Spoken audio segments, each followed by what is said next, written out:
having dropped 16 straight conference games, there were signs in recent weeks that the Cougars were about to jump up and maul someone, but who would it be? The Beavers in desperate need of 2 wins over their final 4 games to become bowl eligible as they met the Cougars in Corvallis. But on the very first play of the game, the Cougars tried to set the tone. On the sweep, C.J.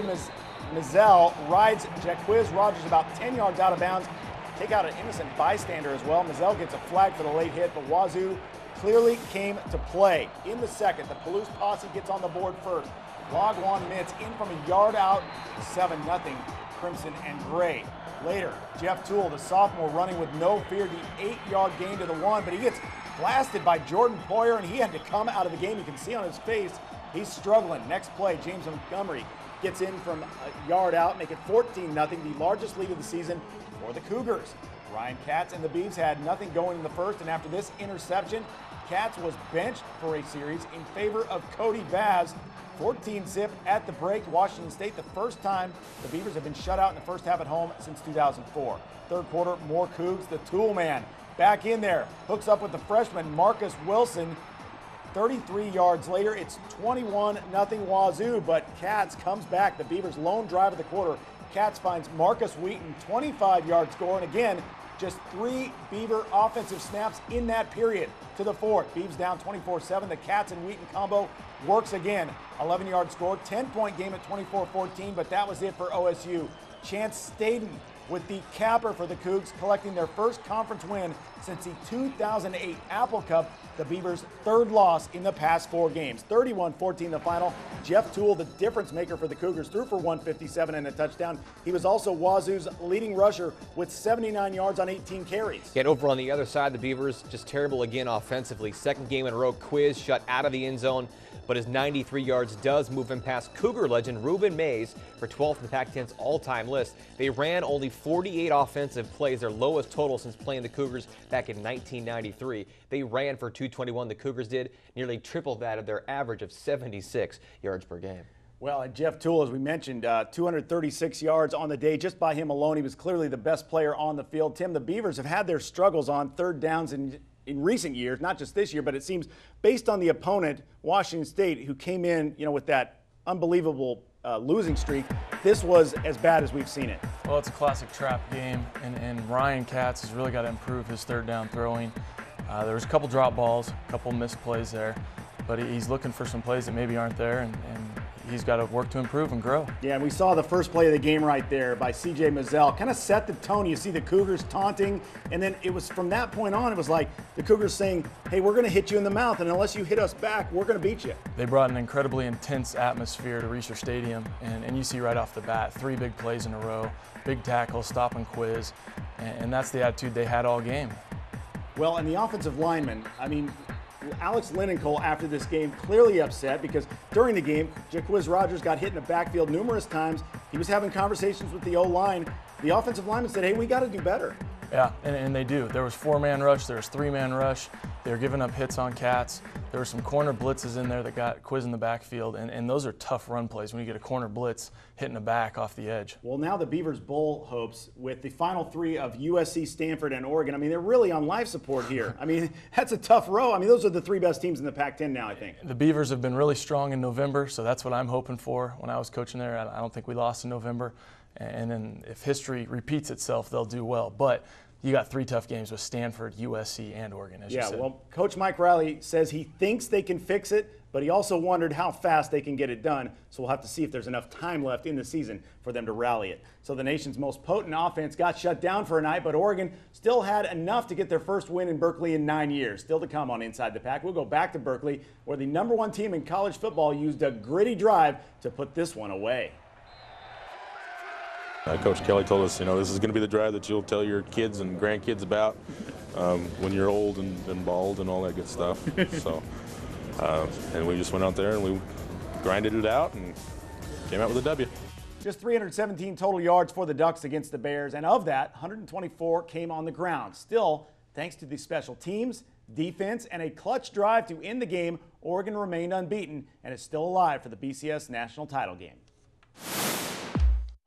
The Oregon offense couldn't do anything at all against that vaunted Cal defense all night long, but when it mattered most, The Ducks put together an 18-play, 65-yard drive, consuming the last 9 minutes and 25 seconds of the clock. The Ducks escaping Berkeley with a 15-13 victory to go to 10-0. That was a big drive for us, one of the marquee drives of this year.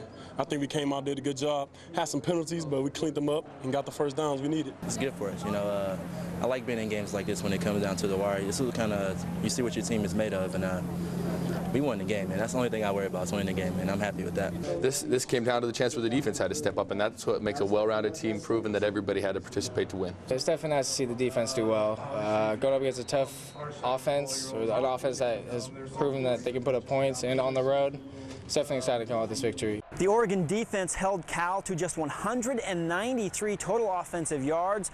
The Ducks only had 317. Said Jeff Mail afterwards, we're probably going to see that defensive look in the future, something Oregon will probably work on in the bye week. Reporting from Berkeley, I'm Dirk Weishar for Inside the Pac. Well, this week there's going to be a lot of talk about top-ranked Oregon from the SEC and I'm sure the state of Idaho. That are the Ducks overrated? I don't really think they are. I think they deserve the ranking they have. You're going to play some tough games like that, and you're going to get caught in a dogfight every once in a while, and that's what they did, and they came out on top. Well, and we heard Dirk mention it in the wrap from Berkeley.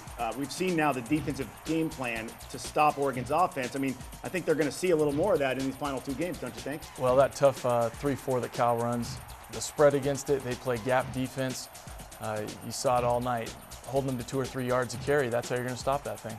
And I guess it just matters that Oregon maybe gets healthy over the last couple of weeks here before the bye, and Arizona coming in here. Yeah, certainly. And the big chance here is you play Arizona, which you've been looking at that one for a long time, but you are home, where Oregon's certainly a different team when they get in front of their own fans there. Well, if you want more Ducks and Beavers as well as even more Pac-10 content, go to our website at InsideThePac.com. There were warning signs for Oregon State on the road to Saturday's home debacle against the Cougs. Now that it has happened, the Beavers will try to pick up the pieces. Still to come on Inside. We'll go back to Corvallis, where Mike Riley and company have 3 games to go, and they need them all to ensure they're going bowling. When your number is called, you just got to make those plays, you know, and give it your all on every play. You know, I don't know. I try to go out there and play hard no matter what it is, man.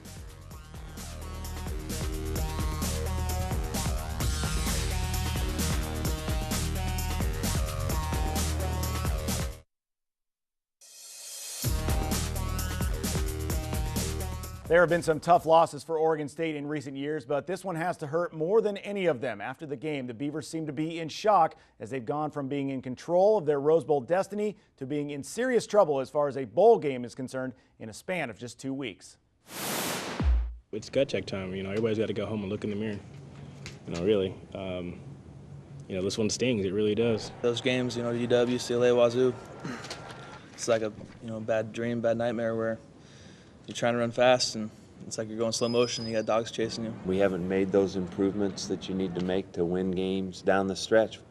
We've just lost 2, and of course 1 today that play a big part in how the season's going. I can't remember the last time I went to cry after a football game. Haven't been since high school, man. I love to win. I wish, you know, everybody felt that way at times. Well, the Beavers are the first Pac-10 team to lose to Washington State in nearly 2 years, and right now, guys, they look like they're kind of unraveling. None of these guys sounded confident about the near future in the postgame. No, you look at the passion Quiz brought there, and he wants to win so badly, and he's maybe questioning some of his teammates. I don't think that's the case, but they want to win. They just got to figure out how to do it. Well, you speak of that, and a couple guys talk about no pointing fingers, you know, looking in the mirror. I mean, is that what's going on, though? When you're talking about not pointing fingers, is that what's going on in the locker room? Anytime you're expected to win games and you lose, that happens. It's just a natural consequence of it. And they're probably looking around saying he could have done better, that guy could have done better.